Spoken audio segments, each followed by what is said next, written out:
Hello everyone, welcome to our YouTube channel EP Combo Guru. Today we will discuss about the NCERT solutions of the poem My Mother at 66. So let's get started. First question is, what is the kind of pain and ache that the poet feels? Means कि किस तरह का प्रकार का जो हमारा दर्द था, डर था, वो पोएट फील्स कर रही थी. Answer, the poetess feels unbearable pain and ache that comes with the thought of losing her mother. यानी कि पोएटेस जब अपनी मदर को देख रही थी तो उसको अपनी मदर का एहसास हुआ कि मदर कुछ दिन बाद ही डेथ की तरफ जाने वाली हैं, मरने वाली हैं. तो उनके मन में अपनी माँ को खो देने का विचार आया और इसी की वजह से जो पेन हो रहा था वो कैसा हो रहा था, अनबीरेबल हो रहा था. Second question is, why have the trees been described as sprinting. Trees थे वो कैसे दौड़ते हुए, भागते हुए यहाँ पर क्यों डिस्क्राइब किए गए हैं? पोएटेस ने क्यों डिस्क्राइब किया है कि जो हमारे ट्रीज थे वो स्प्रिंटिंग हो रहे थे? Answer is, the movement of the car created the visionary and illusion of the trees outside and that's why they appear to be sprinting fast. The poetess uses this description for the comparison of youth and old as.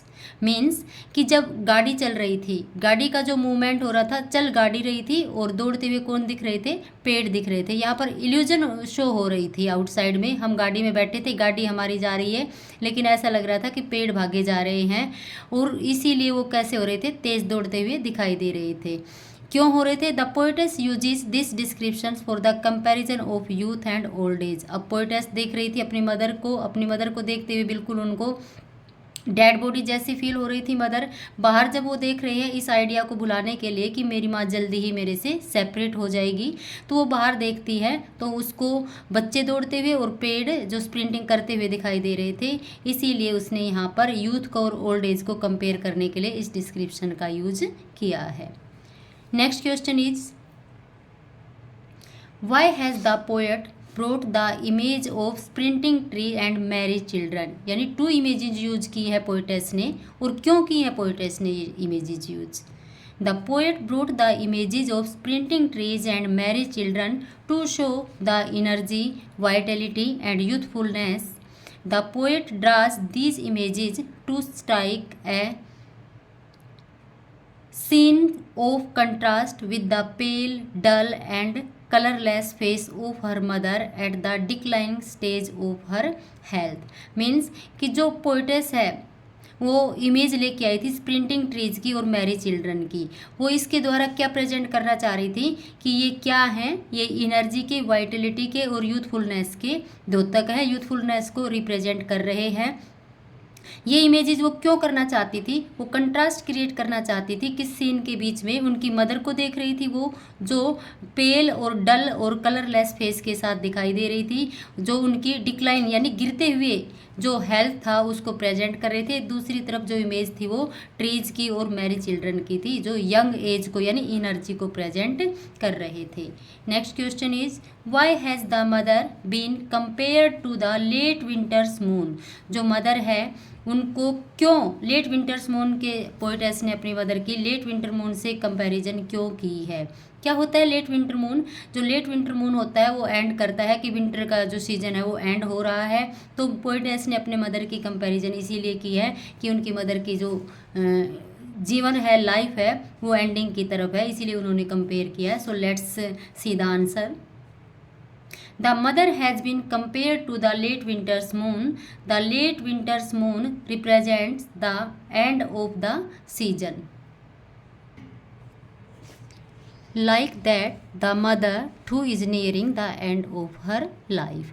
It means कि जिस तरह से winter का जो and है वो late winters moon show करता है, उसी तरह से जो मदर की आज वैन फेस है, उसका मुरझाया हुआ चेहरा है, वो ऐसा शो कर रहा है जैसे उसका एंड नियर है. Next question is, what do the parting words of the poet and her smile reflect. यानी जो पोएटेस ने पार्टिंग वर्ड्स कहे थे, सी यू सून अम्मा, और उसके बाद में वो स्माइल कर रही थी, वो क्या रिफ्लेक्ट करते हैं? The parting words of the poet reflect the pain, frustration, and helplessness. But she wears a smile on her face to mask her pain and to give hope, happiness to her mother.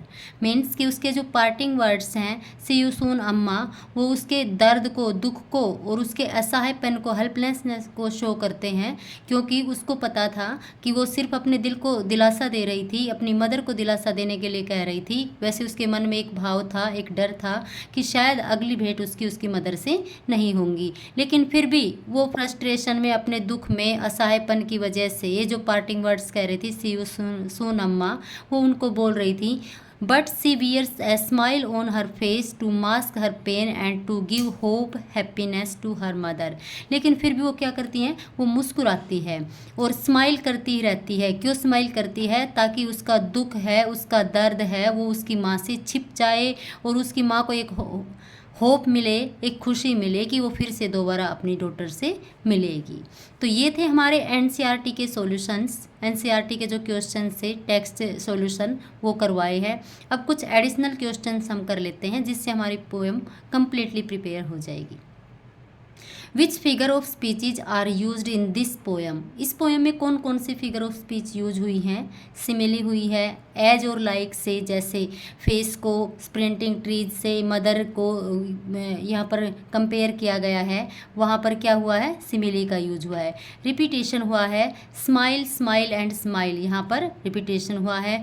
जो personification हुआ है, वहाँ पर जो trees थे sprinting कर रहे थे, ट्रीज को दौड़ते हुए दिखाई दिया, वहाँ पर हमारा पर्सोनिफिकेशन का यहाँ पर यूज हुआ है। तो मोस्टली जो मेन 3 फिगर ऑफ स्पीच हमारी इसमें यूज हुई है, simile, repetition and personification. Next question is tell the rhyming scheme of the poem. कह रहे पोएम की जो राइमिंग स्कीम थी वो कौन सी थी? This poem has no rhyming scheme, it is written in free words. देखिए बेटा, इसकी कोई राइमिंग स्कीम नहीं है। इस पोएम की राइमिंग स्कीम क्या होती है? जब लास्ट वर्ड दूसरे वर्ड के साथ में कोई टोन बनाता है, कोई राइम बनाता है दूसरी लाइन के जो लास्ट वर्ड के साथ में, या तीसरी लाइन के लास्ट वर्ड के साथ में, इस तरह से जो हमारी राइमिंग स्कीम होती है वो ए से स्टार्ट होती है, उसके बाद ए बी बी या ए सी, ऐसा कुछ भी इसमें हम जो पोएम पढ़ते हैं उसको राइम करके देख लेते हैं। लेकिन माई मदर एट 66 आपने देखा होगा, उसमें लास्ट लाइन देखी होगी आपने, लास्ट लाइन और फर्स्ट लाइन देखी होगी, फर्स्ट लाइन के बाद सेकंड लाइन देखी होगी, इनके लास्ट वर्ड्स देखे होंगे, आपस में किसी की भी टोन नहीं मिल रही है, इसलिए यहाँ पर हमारी कोई राइमिंग स्कीम नहीं है। It is written in free verse, free verse में ये हमारी लिखी गई है। What is the difference between free verse and blank verse? एक होता है बेटा राइमिंग स्कीम, एक होता है फ्री वर्स और एक होता है ब्लैंक वर्स। राइमिंग स्कीम कोई भी नहीं है, किसी भी लाइन का जो लास्ट वर्ड है वो आपस में मैच नहीं कर रहा है, उनका साउंड, उनकी टोन आपस में मैच नहीं कर रही है, इसलिए राइमिंग स्कीम इसमें है नहीं। फ्री वर्स में ये है। तो फ्री वर्स और ब्लैंक वर्स दोनों में क्या डिफरेंस होता है? Free verse has no rhyme and no meter, यानी फ्री वर्स में ये लिखी गई है, ना तो कोई मीटर होता है इसमें और ना ही कोई राइम है। जिसमें ना राइम हो ना ही मीटर हो, वो पोएम जब लिखी जाती है तो उसको हम फ्री वर्स बोलते हैं। On the other hand blank verse has no rhyme but it has meter. लेकिन जो ब्लैंक वर्स में हम लिखते हैं तो राइम उसमें नहीं होता, लेकिन उसमें मीटर होता है। मीटर हमारे पेंटामीटर हो सकता है, इसमें हम करते हैं, मैं आपको हेक्सामीटर हो सकता है, याम्बिक मीटर हो सकता है। मीटर के लिए एक अलग से वीडियो आपको बता दी जाएगी। तो ये पोएम है हमारी my mother eight 66, without rhyming scheme है इसमें, और ये फ्री वर्स में लिखी गई है। अगर आपके पास क्वेश्चन आ जाए कि इस पोएम में कौन सा मीटर यूज हुआ है, तो कोई मीटर इसमें यूज नहीं हुआ है। डिफरेंस पूछ लिया जाए फ्री वर्स और ब्लैंक वर्स में, या आपसे क्वेश्चन आ जाए कि this poem is written in, और आपके पास ऑप्शन आ जाए फ्री वर्स, ब्लैंक वर्स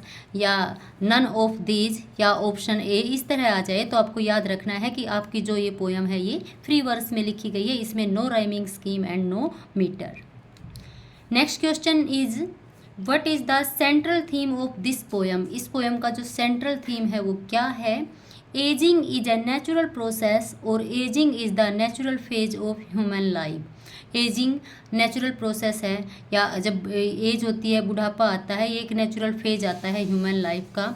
बचपन आता है उसके बाद बचपन जाने के बाद में क्या हो जाता है, हमारी जवानी आ जाती है, जवानी के बाद में बुढ़ापा आ जाता है। तो क्या करें, वैसे यही लास्ट तक हमारे पास रहता है और उसके बाद हमारी लाइफ का एंड हो जाता है। तो इसमें एजिंग को नेचुरल प्रोसेस कहा गया है। कल भी आपको बताया था कि कोई साइंस इस एजिंग को रोक नहीं सकता, ऐसी कोई दवा नहीं बनी है, ऐसी कोई मेडिसिन नहीं बनी है जो एजिंग प्रोसेस को रोक दे। एक नेचुरल प्रोसेस है। और इस हमारी पोएम का जो सेंट्रल थीम है वो भी क्या है, ये भी हमारा एजिंग है। What was the poetess childhood fear, poetess का चाइल्डहुड फियर क्या था? It was the fear of lodging of her mother, उसके अपनी माँ को खो देने का जो फियर था वो उनका चाइल्डहुड फियर था।